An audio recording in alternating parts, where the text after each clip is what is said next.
Hello, माझं नाव अजित. गेली मी 3 ते 4 वर्ष मार्केटमध्ये आहे.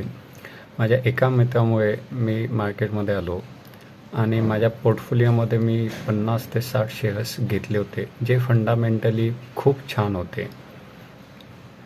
आणि मी 1 वर्षापूर्वी त्यातले मला गरज लागल्यानंतर त्यातले काही शेअर्स विकले. जो मी 50% लॉसमध्ये शेअर्स विकले ते.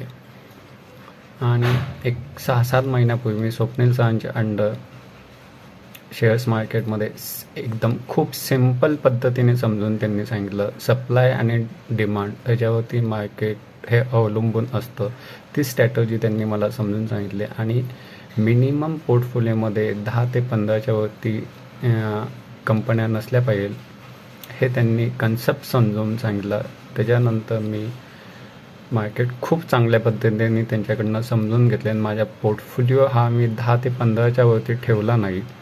आणि त्यांच्या सांगितलेल्या पद्धतीमुळे मी जो ह्या 6 महिन्यामध्ये माझ्या कॅपिटलच्या 80% मी प्रॉफिट कमवला.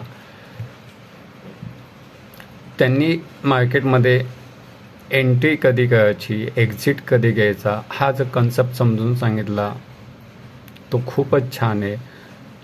पिचवरती म्हणजे क्रिकेट खेळताना जसं आपल्याला 3 शतक बनवायचे असतात, तेव्हा पिचवरती टिकून आणणं हा पण खूप महत्त्वाचा पार्ट आहे. तसंच मी त्यांनी शिकवल्यानंतर एक शेअर्स घेतला होता आणि मी 20 ते 30% प्रॉफिटमध्ये त्यातून बाहेर पडलो. पण तोच जर शेअर मी अजून ठेवला असता तर 6 महिन्यामध्ये त्याचं प्रॉफिट मार्जिन हा 600% झाला असता.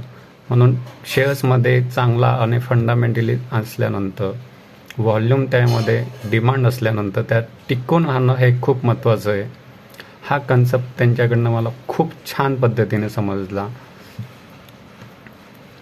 Thank you very much.